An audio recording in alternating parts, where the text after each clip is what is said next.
शौहर से मन भर गया तो शौहर को बीवी छोड़ के भाग रही है, बीवी से मन भर गया शौहर छोड़ के भाग रहा है। गर्लफ्रेंड बॉयफ्रेंड का रिश्ता बना, कुछ दिनों तक फायदा उठाया, फिर वो उसके रास्ते वो उसके रास्ते।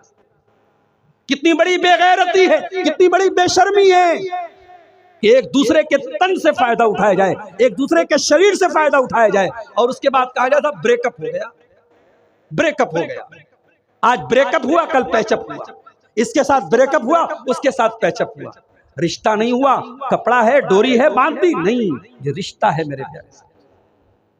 इसीलिए हराम रिश्ते में वो सुकून पैदा हो ही नहीं सकता जो निकाह में पैदा हो। ये अलग बात है कि हमने निकाह को भी आज एक मुकद्दस रिश्ते को भी आज हमने नापाक बना दिया। अब निकाह कहाँ होता है भाई साहब? अब तो सौदा होता है। लड़का जितना क्वालिफाइड है, लड़का जितना पढ़ा लिखा है, लड़का जितनी अच्छी जॉब पर है, उतना महंगा सौदा लगाया जाता है। 3 लाख देना पड़ेगा आपको। हमारे लड़के को बुलेट चाहिए, और थोड़ा अगर लड़का ज्यादा पढ़ा लिखा है, ज्यादा पैसा कमाने वाला, गवर्नमेंट जॉब में है, तो बड़ा सा मुंह खुल जाएगा, फॉर्च्यूनर चाहिए। और आजकल फॉर्च्यूनर से भी बढ़िया कोई गाड़ी आई है, पता नहीं क्या नाम है उसका, है लैंड क्रूजर वगैरह, तो खैर कुछ भी डिमांड कर दी जाती है।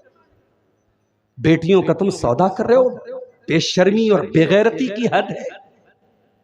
बेटियां सौदा करने की चीज नहीं होती है मेरे भाई। बेटी बड़ी नसीब वाले लोगों को मिलती है। मेरा तजर्बा है, तो तुम भी तजर्बा करके देख ले। जिसके घर में बेटी पैदा हुई है वो तजर्बा करके देख ले, उसकी रोजी रोटी में बरकत पैदा हो जाती है, उसके माल में बरकत पैदा हो जाती है। ऑटोमेटिक उसको महसूस होता है कि मेरे घर में बरकत आई।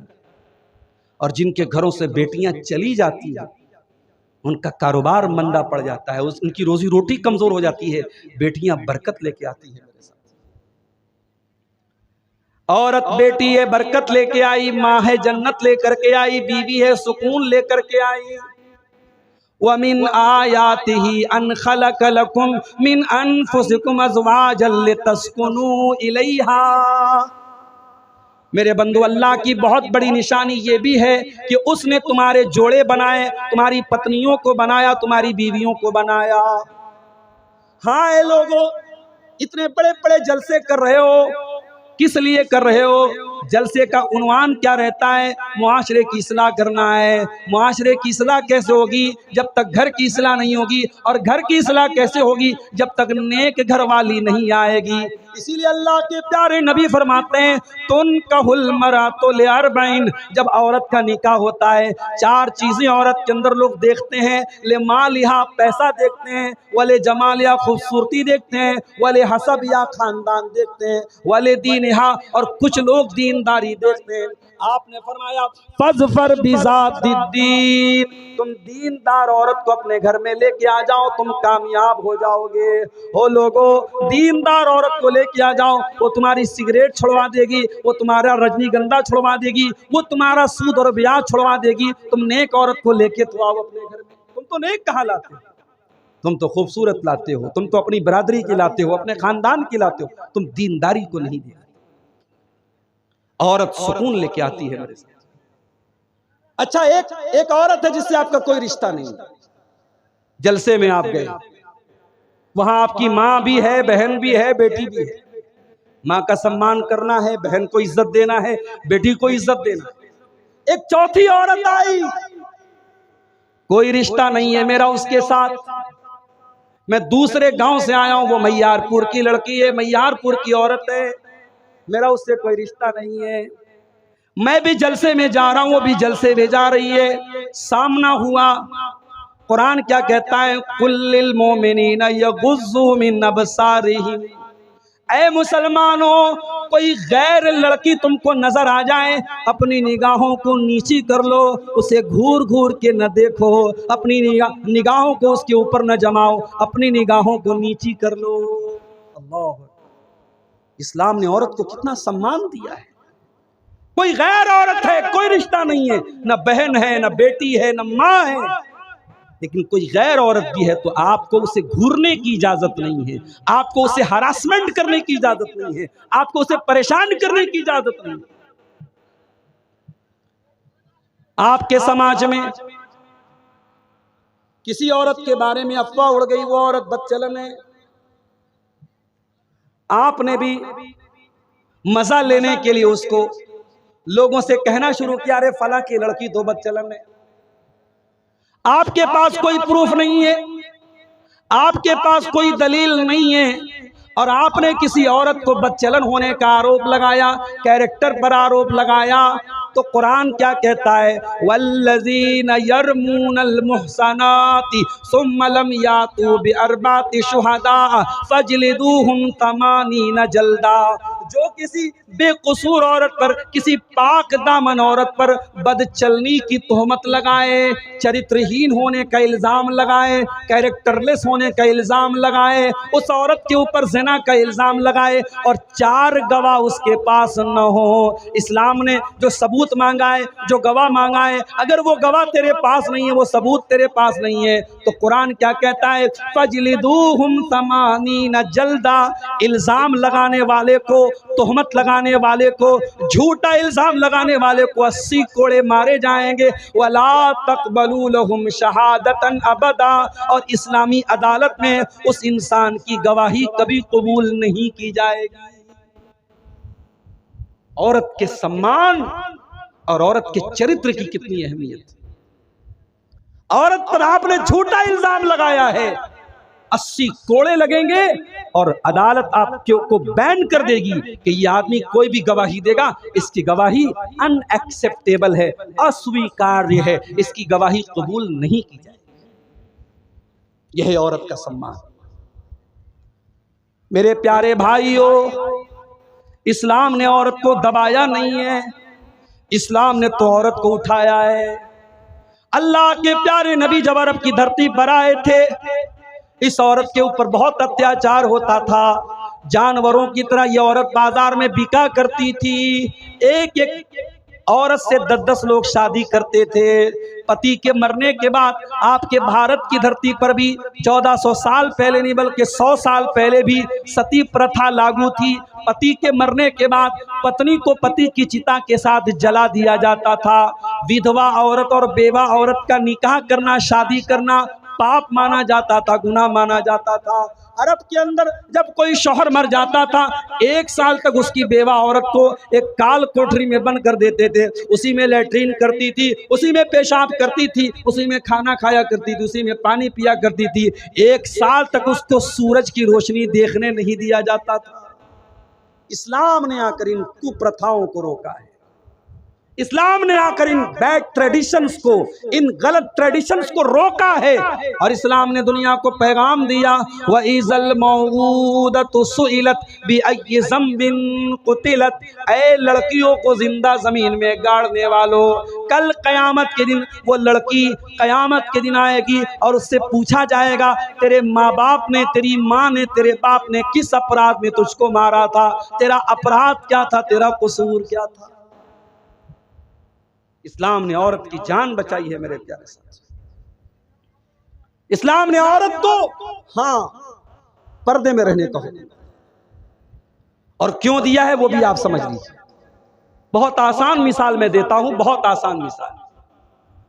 20,000 वाला मोबाइल है, अच्छा सा कवर लगाया आपने, टेम्पर्ड ग्लास लगाया ताकि गिर जाए तो स्क्रीन न टूटे, पानी न चला जाए।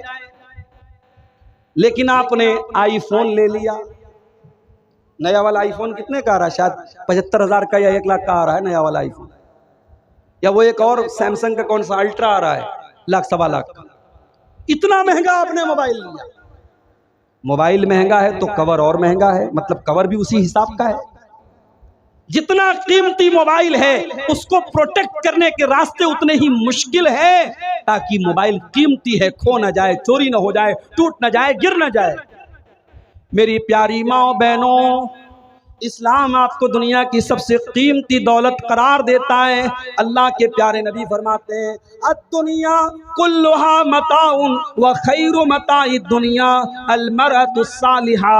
है और तो तुम दुनिया की सबसे कीमती दौलत हो, और जब तुम सबसे कीमती दौलत हो तो कुरान कहता है तुम्हें पर्दे में रहना चाहिए। या अय्युहन नबी कुल अज़वाजिका व बनातिका व निसाइल मोमिनीन, ऐ नबी अपनी बीवियों से भी कह दीजिए, अपनी बेटियों से भी कह दीजिए, और तमाम मुसलमान औरतों से कह दीजिए युदनीना अलैहिन्ना मिन जलाबीबिहिन्ना, कि जब वो अपने घर से निकलें तो चादर में निकलें, पर्दे में निकलें, नकाब में निकलें, अपने आप को एक्सपोज न करें, अपने हुस्न की नुमाइश न करें, अपनी खूबसूरती का प्रचार न करें, छुप करके निकलें, पर्दे में निकलें। ज़ालिका अदना अन युरफ़ना फला यूज़ैन, ताकि दुनिया समझ जाए ये शरीफ घर की लड़कियां हैं, ये मुसलमान लड़कियां हैं, ये नेक घराने की लड़कियां हैं, और किसी को छेड़ने की हिम्मत न हो सके। इस्लाम ने अगर औरत को पर्दे का हुक्म दिया है तो औरत की सुरक्षा के लिए दिया है, औरत को बचाने के लिए दिया है। इस्लाम तो वो दीन है, ज़िनाकारी को इस्लाम हराम करार देता है, और हराम ही करार नहीं देता, बल्कि अल्लाह फरमाता है वला तक़रबुज़ ज़िना, तुम ज़िना के करीब भी न जाना। इस्लाम ने जब ज़िना से रोका है तो ज़िना से करीब लेके जाने वाली तमाम चीज़ों को बैन कर दिया इस्लाम ने। औरत अकेले ट्रैवल करेगी, सफ़र करेगी, उसकी जान को, उसकी आबरू को खतरा होगा। इस्लाम कहता है ला तुसाफिरुल मरअतु इल्ला व मअहा मुहरिम, औरत बगैर मुहरिम के सफ़र न करे, उसका कोई महरम होना चाहिए, बाप हो, शौहर हो, बीवी, बेटा हो, भाई हो, भांजा हो, भतीजा हो, कोई भी महरम होना चाहिए। कोई औरत अकेले में किसी गैर मर्द के साथ नहीं मिलेगी। फरमाया ला यखलुवन्न रजुलुम बिइम्रातिन इल्ला वसालिसुहुम शैतान, कोई मर्द किसी औरत के साथ अकेले में न जाए। जवान बेटियों को हाफिज जी के पास पढ़ने भेजते हो, ये जायज़ नहीं है, माफ़ करना।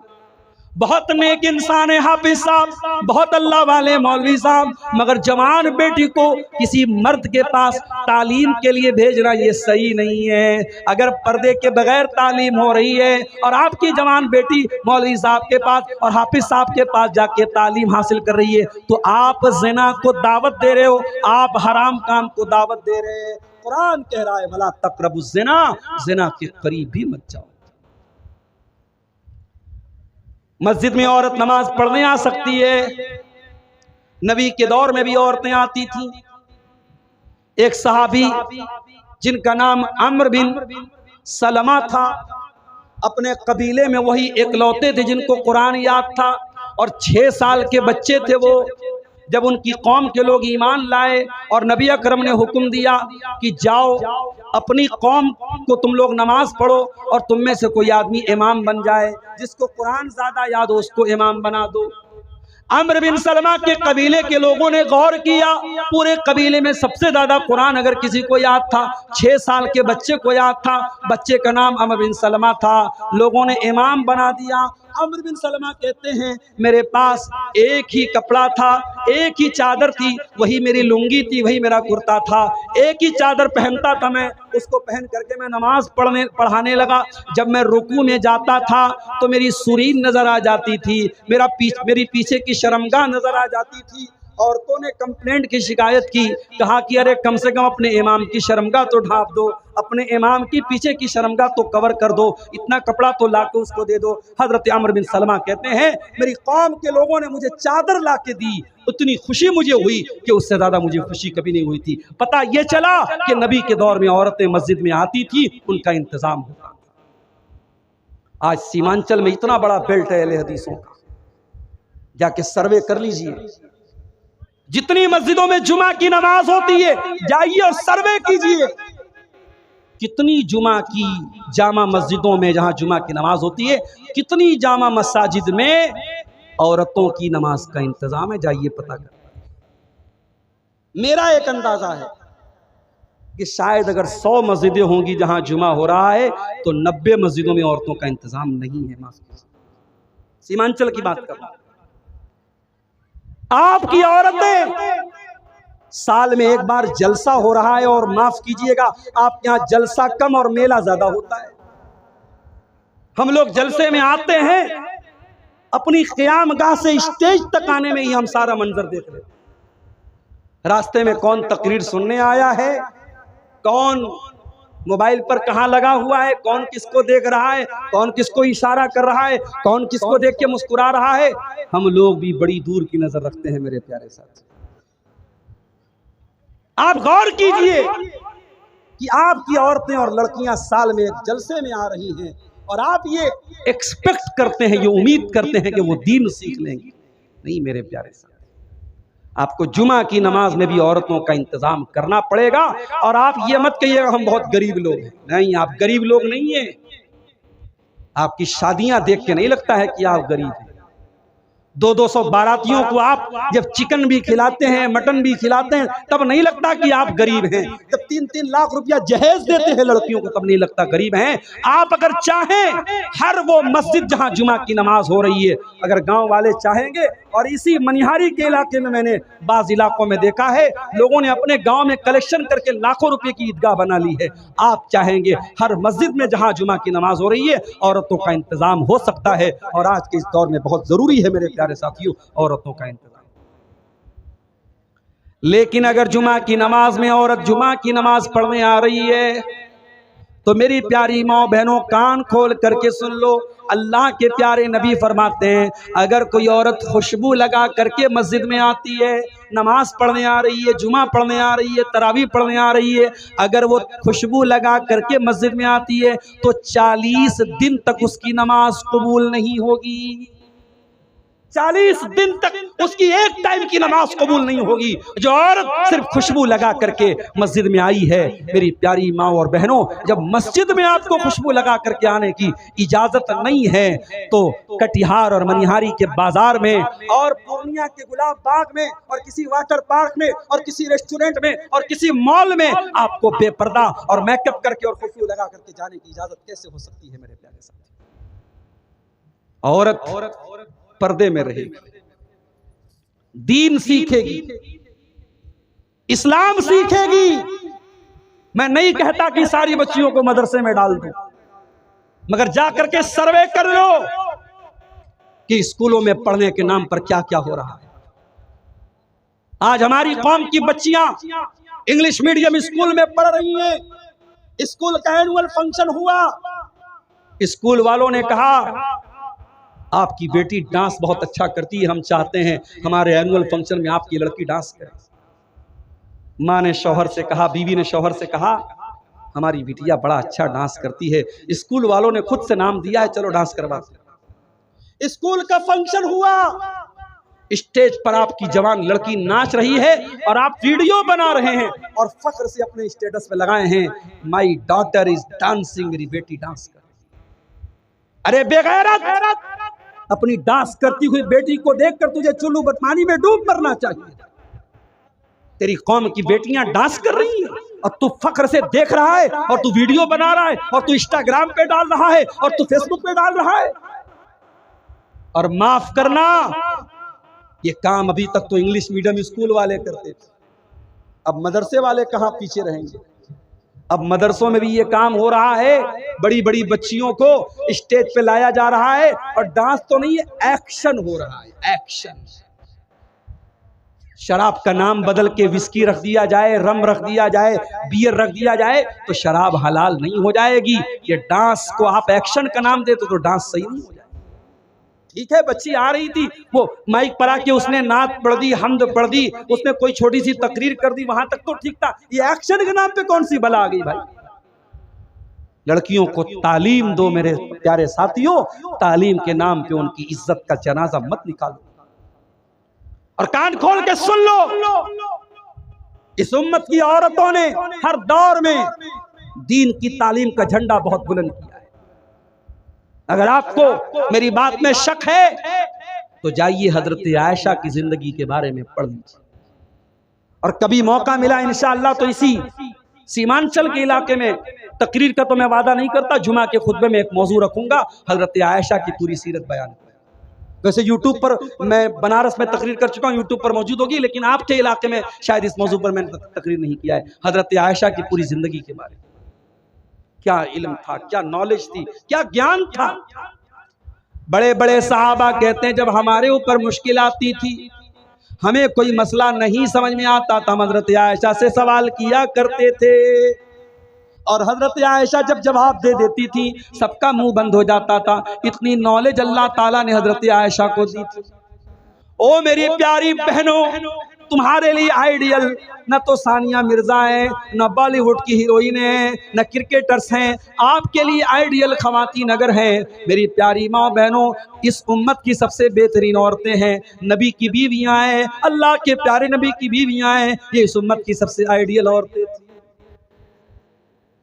मेरी प्यारी माँ बहनों, आज जरा सी शौहर की कमाई में कमी आ जाए, आपके माथे पर बला जाता है, आपकी पसंद की साड़ी शौहर न दिलाए, आपकी पसंद का सूट न दिलाए, आपकी पसंद का खाना घर में न बने, तो आपको गुस्सा आ जाता है। मेरी प्यारी माँ बहनों, कभी मौका मिले अल्लाह के प्यारे नबी की बीवियों की हालात भी पढ़ लीजिए। हजरत आयशा अपने भांजे उर्वा से कहती हैं, ऐ उर्वा, हम आसमान में एक चांद देखते थे, दूसरा चांद देखते थे, तीसरा चांद देखते थे, 2-2 महीने गुजर जाया करते थे। वमा यूक़दु फी अबियात रसूलिल्लाहि सल्लल्लाहु अलैहि वसल्लम नार, अल्लाह के रसूल के घर में 2-2 महीने तक चूल्हा नहीं जलता था। 2-2 महीने तक नबी के घर में चूल्हा नहीं जलता था। हजरत उर्वा ने पूछा, या खालतो फमा कान युईशुकुम, ऐ खाला जान, जब चूल्हा नहीं जलता था, जब खाना नहीं बनता था, तो 2-2 महीने तक आप लोग कैसे रह लेते थे? फरमाया, अत्तम्रु वल मा, खजूर खा करके और पानी पी करके अल्लाह के नबी के घर वाले और अल्लाह के नबी की फैमिली गुजारा कर लेती थी। मदीना आने के बाद कभी अल्लाह के प्यारे नबी के घर में लगातार 3 दिन तक गेहूं की रोटी नहीं बनी। ये लाइफ स्टाइल था अल्लाह के नबी की बीवियों का।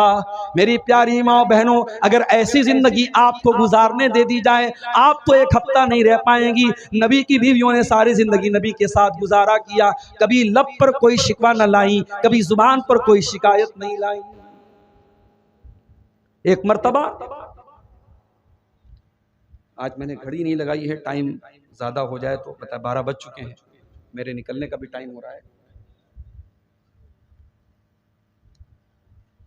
मदरसा वालों के पास ज़मीन नहीं है, चंदा कराना है, भैया चंदा कराना बड़ा मुश्किल काम है। और यूट्यूबर भाइयों ने तो वो भी नहीं छोड़ा, अब चंदा करा रहे उसका भी वीडियो बना रहे। फेसबुक पर एक साहब ने चंदे वाला वीडियो डाल दिया, हमसे लोग पूछने लगे आप सीमांचल में चंदा करा रहे हैं। अब चंदा कोई ख़राब चीज़ नहीं है, लेकिन चंदे का एक हुनर होता है, वो हम लोगों के पास नहीं है।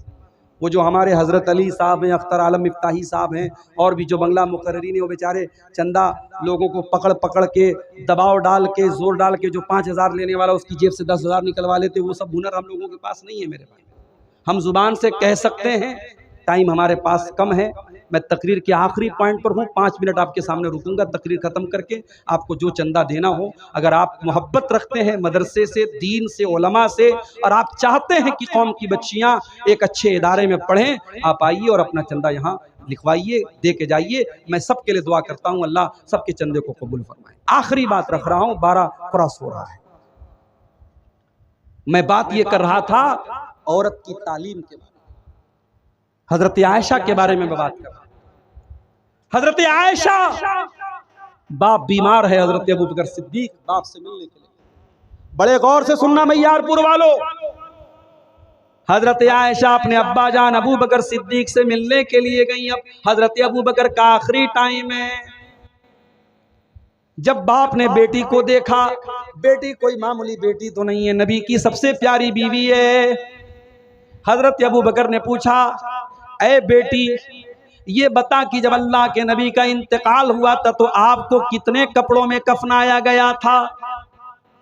कहा कि अब्बा जान, कुफ़्फ़िना रसूलुल्लाह सल्लल्लाहु अलैहि वसल्लम फी सलासत बीज़िन सुहूलियतिन, अल्लाह के प्यारे नबी को 3 कॉटन की चादरों में, 3 सूती कपड़ों में कफनाया गया था।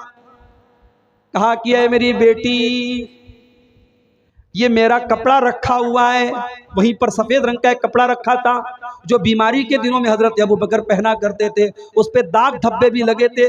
कहा है मेरी बेटी एक कपड़ा ये ले लेना और 2 कपड़ा और ले लेना, और नबी की सुन्नत के मुताबिक मुझको भी 3 कपड़ों में कफनाना। पता ये चला कि सहाबा मरने में भी नबी की सुन्नतों पर अमल करते थे। मैयत के ताल्लुक से भी आज हमारे यहाँ बहुत सारी बिदात हैं। मैं सीमांचल के हालात नहीं जानता, बनारस में बहुत सारी बिदात अहले हदीसों में तो कम है, दूसरों के यहाँ बहुत सारी है। तीसरे दिन तीजा हो रहा है, 40वें दिन 40वां हो रहा है, कुरान खानी हो रही है, और मुर्दे को जब दफनाने लगते हैं तो बैर की पत्ती को कब्र में डाल रहे हैं, दफनाने के बाद कब्र पे खड़े होकर अजान दे रहे हैं, बहुत कुछ हो रहा है। मगर याद रखो मेरे प्यारे साथियों, हमें मैयत के ताल्लुक से और मरने वाले के ताल्लुक से भी हमें कोशिश ये करनी चाहिए कि हम प्यारे नबी की सुन्नत पर अमल करें। हजरत अबू बकर ने कहा कि मेरी बेटी, जब नबी के कफन में 3 कपड़े थे तो मेरे कफन में भी 3 कपड़े। सबक ये मिला, मैयारपुर के गैरतमंद मुसलमानों, हमको सबक ये मिला कि बेटी को इस लायक बनाओ कि बेटी से बाप मसला पूछना पड़े तो बाप बेटी से मसला पूछे। अपनी बेटियों को इस काबिल बना दो कि जब कभी जिंदगी में मुश्किल टाइम आ जाए तो आपकी बेटियां आपको मसला बयान करें। और अभी कुलासी चौक पर एक साहब मुझको मिले, कई बेटों और बेटियों के बाप हैं। उनकी एक बात मुझे बड़ी अच्छी लगी, उन्होंने कहा मौलाना साहब मेरी एक ही तमन्ना है, जब मेरा इंतकाल हो जाए मेरे जितने बेटे हैं हर बेटा इस लायक हो कि अपने बाप का जनाजा पढ़ा सके, वहाँ ये देखना न पड़े कि बाप का जनाजा कौन पढ़ाएगा। मौलवी साहब मैं हर बेटे को आलिम दीन बना रहा हूँ, हर बेटे को हाफिज कुरान बना रहा हूँ, हर बेटे को इस लायक बना रहा हूँ कि वो बेटा मेरे जनाजे की नमाज पढ़ा सके, हर बेटी को दीन का इल्म दे रहा हूँ ताकि कल जब मैं मर जाऊँ मेरी बेटियां मेरे लिए दुआ कर सकें। मेरे प्यारे भाइयों, ये सोच हर माँ की होनी चाहिए, ये सोच हर बाप की होनी चाहिए।